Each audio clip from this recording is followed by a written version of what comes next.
It was a quiet Tuesday evening, and the streets of downtown were alive with the soft hum of conversation spilling out from cafes and restaurants.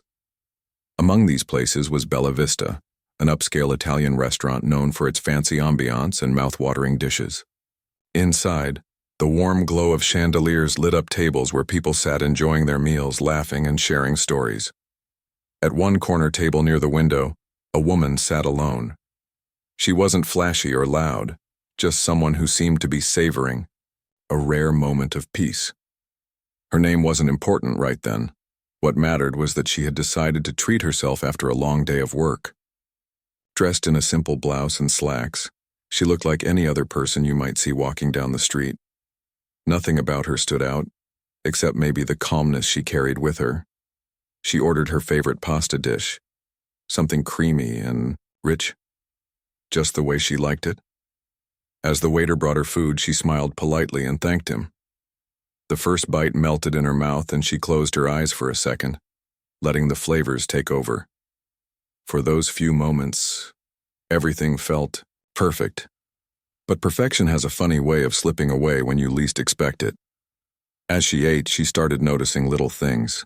A group of diners at a nearby table glanced her way more than once. At first, she thought nothing of it. Maybe they were curious because she was dining alone. But then she caught whispers among the waitstaff. They weren't subtle about it either. One server leaned toward another, nodding in her direction while saying something under his breath. Her heart sank a little, but she tried to brush it off. Maybe they were talking about something else entirely. After all, why would anyone care how she dressed? She hadn't come here to impress anyone. She'd come to enjoy a meal. Still, the feeling of being watched gnawed at her. Then the manager appeared. He walked straight to her table with a polite but firm expression on his face. "Ma'am," he began, his voice low but audible enough for nearby tables to hear. "I'm sorry, but we have a strict dress code policy here. I'm afraid your attire isn't suitable for our establishment." The words hit her like a slap. She blinked, unsure if she'd heard him correctly. Suitable? What did that even mean? Sure, she wasn't wearing designer clothes or dripping in jewelry, but she wasn't dressed casually either. Her outfit was clean, neat, and appropriate by most standards. How could this place turn her away over something so trivial? Before she could say anything, the manager continued, "If you'd like, we can offer you takeaway options instead." His tone suggested he thought he was doing her a favor, but it only made her feel smaller. She wanted to argue, to tell him he was wrong. But the weight of everyone's stares pinned her down. Other customers were watching now, some pretending not to look while others didn't bother hiding their curiosity. Feeling defeated, she grabbed her purse and stood up. The manager escorted her to the door, his hand hovering near her elbows, though guiding her out. Once outside, she stopped on the sidewalk, staring back at the restaurant through the glass windows. People inside went on eating, chatting, and laughing, oblivious to the storm brewing inside her. Humiliated and angry, she promised herself one thing: she would never set foot in that place again. Little did she know, this wasn't the end of the story. It was only the beginning. Because sometimes life has a way of turning small injustices into big moments of change. And for this woman, fate was already setting the stage for something extraordinary. That night, sleep didn't come easy. The scene at the restaurant replayed in her mind like a broken record, every glance, every whisper, and those final words from the manager echoing over and over again. She tossed and turned, her mind racing, with questions. Why had they treated her that way? Was it really about her clothes, or was there something deeper at play? And most importantly, how could they get away with humiliating someone so publicly? By morning, she still hadn't found answers, but she knew one thing for sure. She couldn't let this go unnoticed. Sitting at her kitchen table with a cup of coffee, she pulled out her phone and opened a blank note. Her fingers hovered over the screen as she thought about what to write. Finally, she began typing. "I went to a restaurant last night hoping for a nice meal. Instead, I got kicked out because my clothes weren't suitable. This isn't just about me. It's about how people are judged based on appearances. It's wrong, and it needs to stop." She hesitated before hitting send. Would anyone even care? Social media was full of posts like this, many of which disappeared without a trace. But something inside her urged her to share it anyway, so she posted it online, not expecting much more than a few likes from friends. What happened next shocked her. Within hours, her post blew up. People flooded her notifications with comments, some sharing their own stories of being mistreated. At restaurants or other places, others expressing outrage on her behalf. Strangers were tagging their friends, spreading her story far and wide. By the end of the day, hashtags like Fair Treatment for All and No to Discrimination started trending. Local news outlets picked up the story too. Reporters called her, asking if they could interview her. At first she declined, unsure if she wanted to put herself in the spotlight.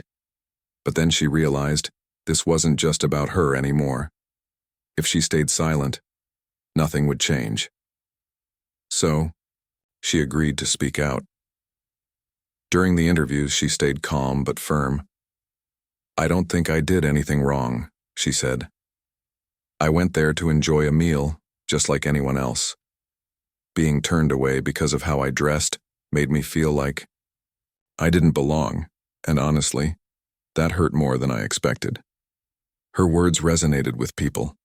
Many saw themselves in her story, ordinary folks who had faced similar treatment simply because they didn't fit someone else's idea of acceptable. Others admitted they hadn't thought much about these issues until now, but hearing her experience opened their eyes. Meanwhile, the restaurant was feeling the heat. Reservation cancellations poured in, and negative reviews dominated their social media pages. Customers who had once praised the food and service were now calling them elitist and unwelcoming. The owner, a man in his late 50s named Giovanni, tried to defend himself in interviews. "It's a misunderstanding," he insisted. "We have a dress code policy clearly stated on our website. We enforce it equally for everyone." But his explanation fell flat. Critics pointed out that enforcing rules wasn't the issue. It was how they enforced them. Did they treat wealthy patrons the same way they treated someone dressed modestly? Or was their bias hiding behind their so-called policy? His dismissive tone only added fuel to the fire, making him look defensive rather than remorseful. As the days passed, the E-Kide controversy grew louder. Protesters gathered outside the restaurant holding signs that read, "Dress codes aren't excuses for discrimination, and everyone deserves respect." Supporters of the woman showed up with flowers and notes of encouragement, leaving them near the entrance. On the flip side, some loyal customers defended the restaurant, arguing that businesses should have the right to set their own standards. Caught in the middle of it all, she felt overwhelmed. She hadn't asked for this kind of attention. All she'd wanted was to enjoy a quiet dinner. Now her face was everywhere, in newspapers, on TV screens, and across social media platforms. Some nights she wondered if speaking out had been a mistake. But deep down she knew it wasn't. For years, people like her had been silenced, told to accept unfair treatment without question. This time things were different. Amidst the chaos, something unexpected happened.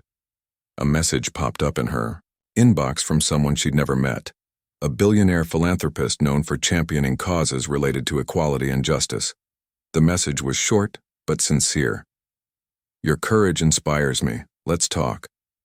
At first, she thought it might be a prank. Why would someone so powerful reach out to her? But curiosity got the better end of her, and she replied, agreeing to meet for coffee. What she didn't know yet was that this meeting would change everything, not just for her, but for countless others who had ever felt excluded or judged unfairly. The world was watching now, and the story of the woman kicked out of the restaurant was no longer just hers. It belonged to everyone who believed in fairness, respect, and second chances. The coffee shop where they agreed to meet was small and cozy, tucked away on a quiet street. It wasn't the kind of place you'd expect to find someone like the billionaire philanthropist who had reached out. But maybe that was the point. This wasn't about showmanship or grand gestures. It was about connection, about two people sitting down to talk honestly. She arrived first, clutching her purse tightly as she scanned the room. She felt nervous, unsure of what to expect. When the door opened again, she spotted the woman right away. There was no mistaking her presence. Even in casual clothes, she carried herself with confidence and purpose. As their eyes met, the billionaire smiled warmly and walked over. "Thank you for coming," she said, extending her hand. Her voice was calm but full of sincerity. "I know this must feel overwhelming for you." She nodded, still feeling a little out of her depth. "It's a lot to take in," she admitted. "I didn't think my story would go this far." The billionaire took a seat across from her, signaling for the barista to bring them both coffees. "That's often how it works," she said gently. "Sometimes one person's experience becomes a mirror for society to see itself more clearly, and your story has done exactly that." For a moment they sat in silence, letting the weight of those words sink in. Then the billionaire leaned forward slightly, her expression softening. "Let me tell you something," she began. "Years ago, when I was just starting out, I faced discrimination too. I walked into a boardroom wearing what I thought was professional attire, only to be told I didn't look the part. That moment stayed with me. It shaped how I saw the world and fueled my passion for fighting inequality." Her honesty caught her off guard. Somehow, hearing that this powerful woman had once been in a similar position made her feel less alone. "I guess we've all been there in some way," she murmured. "Exactly," the billionaire replied. "And that's why your courage matters so much. You stood up not just for yourself, but for everyone who's ever been made to feel unworthy because of how they look or what they wear." As they talked, the conversation shifted from personal experiences to bigger ideas. The billionaire explained that she wanted to help turn her ordeal into something meaningful, an opportunity to spark real change. Together, they could organize an event aimed at addressing systemic biases in luxury industries like fine dining, fashion, and beyond. At first, she hesitated. Organizing an event, speaking publicly in front of influential people. It sounded daunting, especially since she'd always preferred staying behind the scenes. But the billionaire sensed her reluctance and reassured her. "You don't have to do this alone," she said firmly. "I'll be with you every step of the way. Think of it as standing together, not just for yourself, but for others who need a voice." Slowly, the idea started to grow on her. Maybe this was her chance to make sure no one else had to feel the way she did that night at the restaurant. If sharing her story could lead to something positive, wouldn't it be worth stepping outside her comfort zone? Over the next hour, they sketched out a plan. The billionaire suggested hosting the event at the very restaurant where everything had happened. "There's power in going back to the place that hurt you," she explained. "It sends a message, not just to them, but to the world, that accountability is possible." They also discussed inviting key figures, activists, journalists, celebrities, and even representatives from other businesses known for exclusivity. The goal wasn't to shame anyone, but to start a dialogue, a chance to confront biases head-on and push for reform. By the time they finished their coffees, she felt a flicker of hope. For the first time since the incident, she saw a glimmer of purpose in what had happened. This wasn't just about revenge or proving a point. It was about creating a better future for everyone. As they parted ways, the billionaire handed her a business card. "Call me any time," she said with a reassuring smile. "We're in this together." Walking home, she couldn't stop thinking about the road ahead. It wouldn't be easy, she knew that. But for the first time, she felt ready to face it. What had started as a humiliating experience was now becoming something much bigger than herself. And deep down, she realized that maybe this was exactly where she was meant to be. Little did she know, the next chapter of her story would unfold, sooner and in a way more dramatic than she could have imagined. The morning after their meeting, the billionaire got to work. She wasn't someone who waited around for things to happen. She made them happen. By sunrise, her team of assistants was already on the phone, reaching out to influential figures across industries. Journalists, activists, celebrities, and even representatives from high-end businesses were invited to an event that promised to be unforgettable. The location?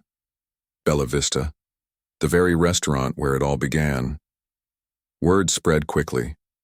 Social media buzzed with speculation about what exactly was going to unfold at the restaurant. People wondered if this would be a showdown or a step toward healing. Either way, everyone wanted to see it for themselves. And as the day approached, anticipation reached a fever pitch. On the morning of the event, traffic came to a standstill outside Bella Vista. A motorcade of luxury cars lined the street, each one pulling up in perfect sequence. Drivers stepped out, opening doors for impeccably dressed guests. Cameras flashed as reporters jostled for the best angles, capturing every detail. The scene looked more like a red carpet premiere than a discussion about fairness and accountability, but that was intentional. If they were going to make a statement, it needed to be bold enough to grab the world's attention. Inside the restaurant, staff scrambled to keep up with the sudden influx of VIPs. Tables that had once hosted quiet dinners were now occupied by people who commanded respect and headlines. Every seat was filled, and the atmosphere crackled with energy. Conversations buzzed around the room as attendees speculated about what would happen next. When the billionaire arrived, all eyes turned to her.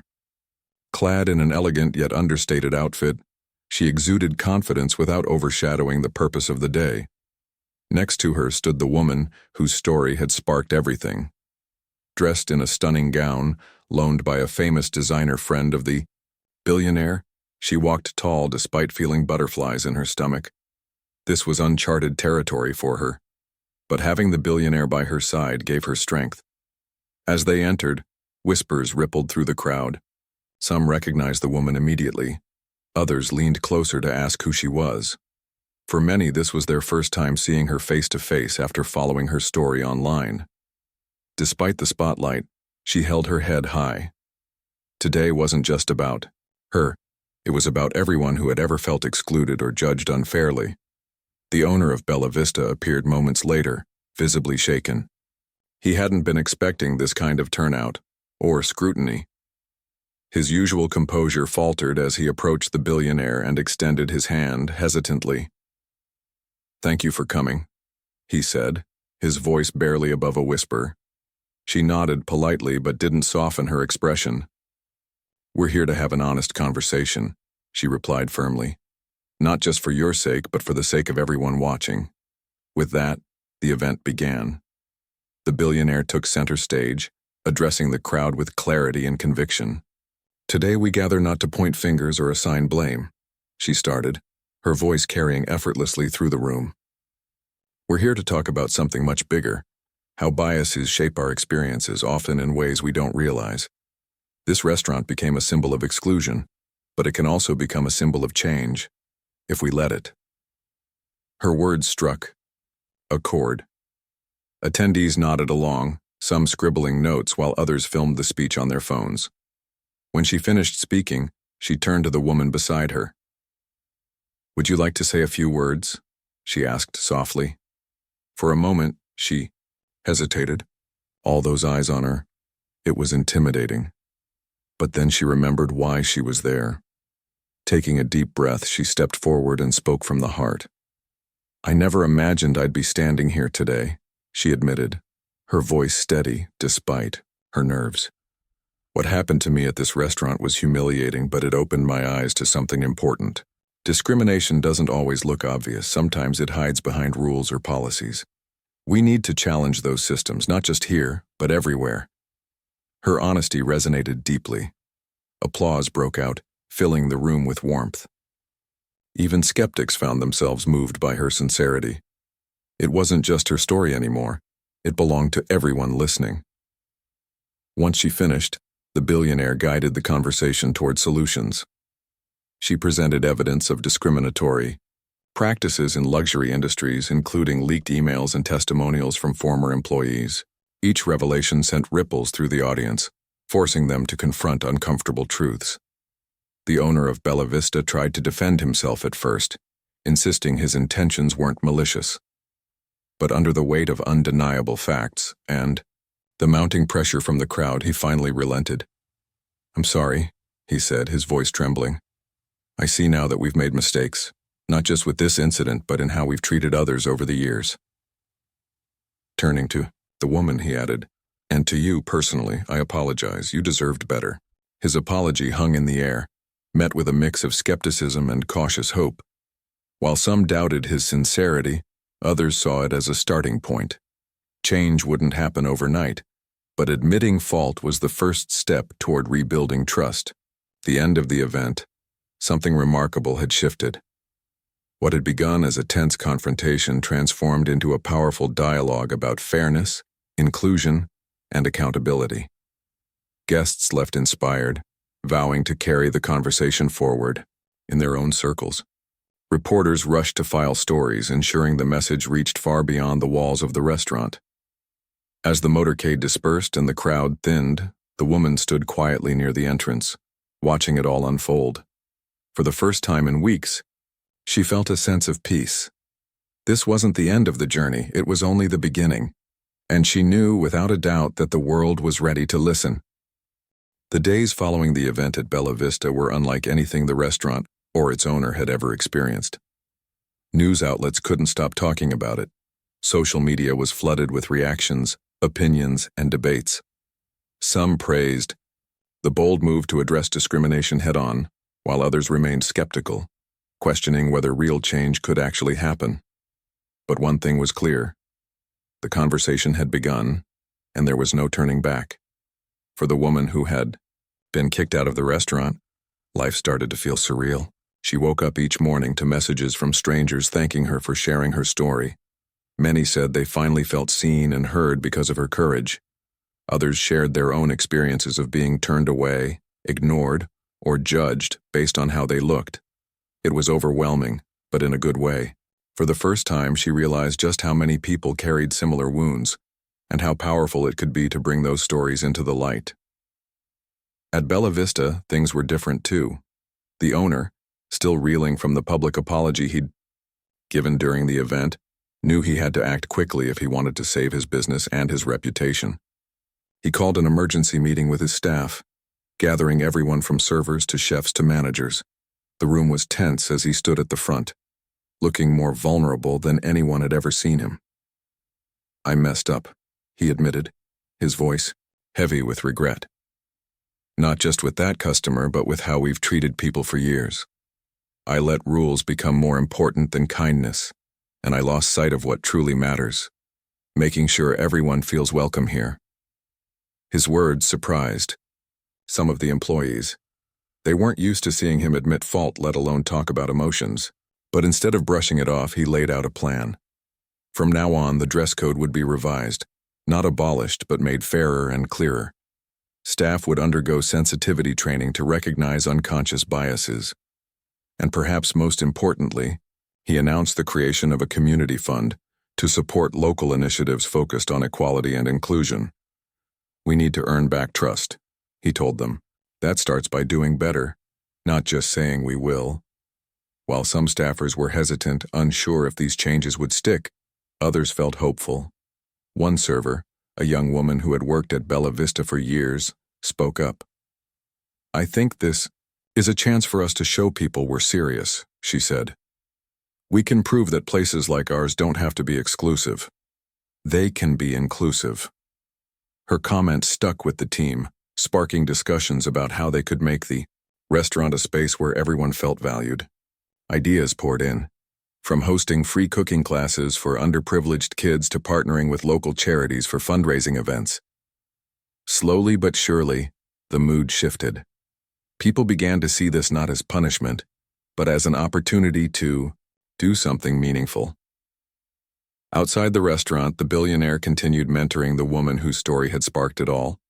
She introduced her to activists, lawyers, and community leaders who had spent years fighting for justice in various industries. Together, they brainstormed ways to keep the momentum going.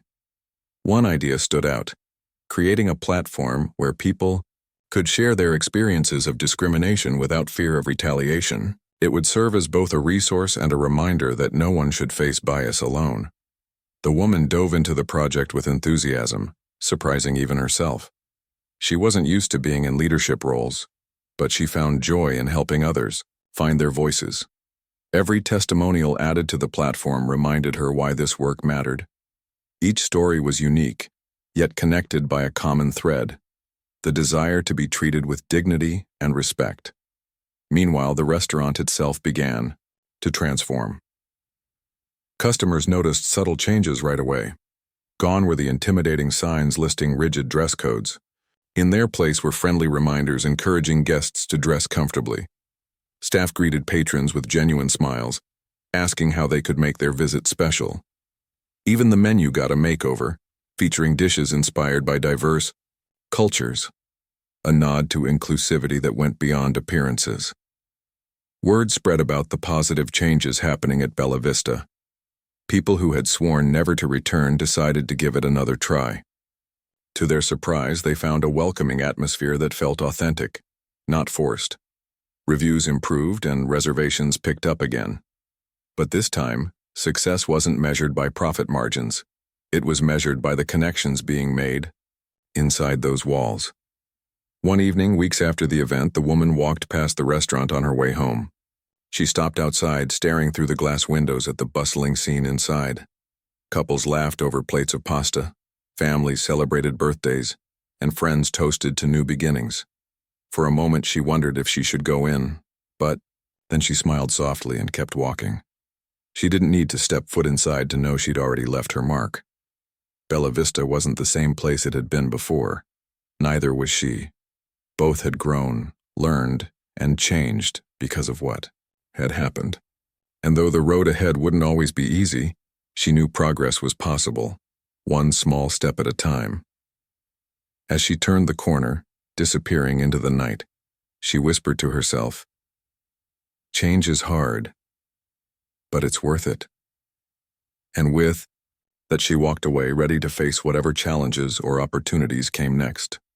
Weeks turned into months, and life settled into a new rhythm for the woman who had once been kicked out of Bella Vista.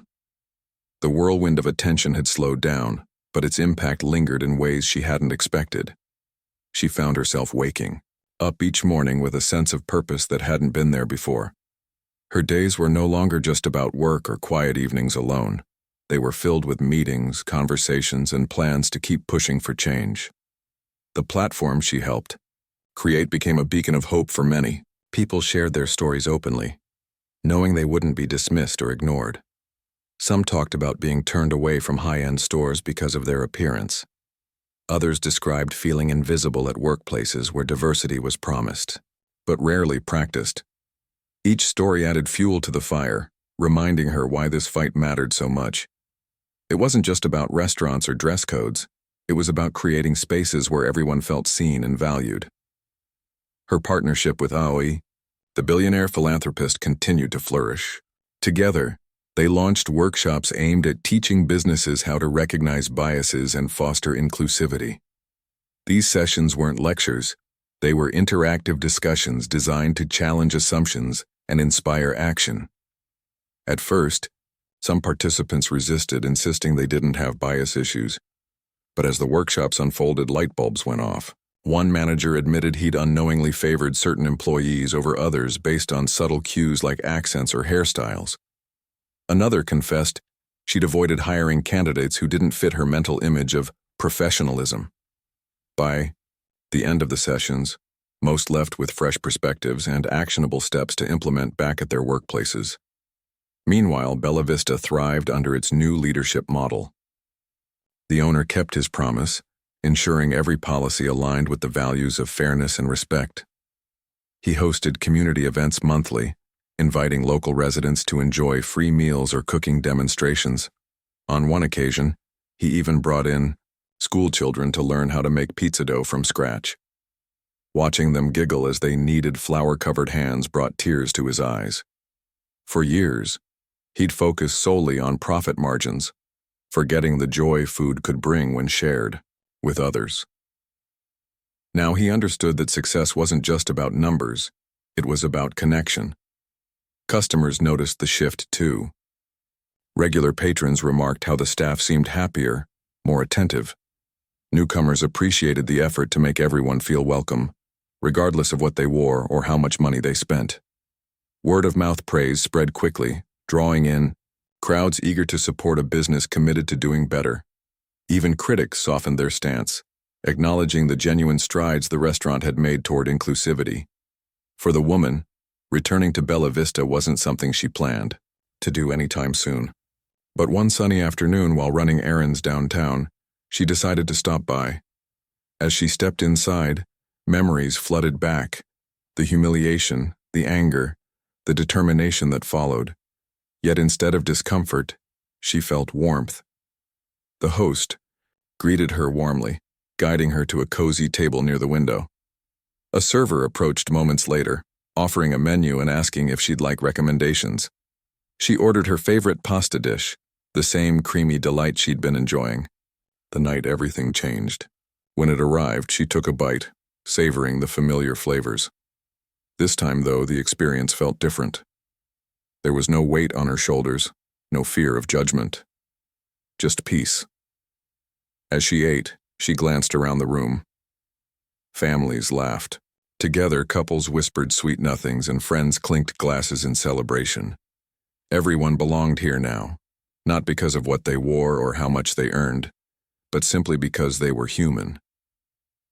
When the check came, she handed over her card without hesitation. As the server thanked her and walked away, she noticed something tucked beneath the bill. A small note. Curious, she picked it up and read the handwritten message. "Thank you for inspiring us to do better. We're honored to have you here." Tears welled up in her eyes, but she smiled through them. In that moment, she realized how far things had come, not just for her, but for everyone touched by her journey. What had started as an act of exclusion had blossomed into a movement for inclusion. And though challenges still lay ahead, she knew progress was possible when people chose courage over fear. Walking out of the restaurant, she paused to look back one last time. The golden glow of chandeliers spilled onto the sidewalk, inviting passers-by to step inside. Bella Vista wasn't perfect. It never would be. But it had transformed into something beautiful. So had she. With a deep breath, she turned and walked away, ready to embrace whatever came next. Life had taught her that change didn't happen overnight, but it happened when people refused to stay silent, and she had no intention of staying quiet. Not now, not ever.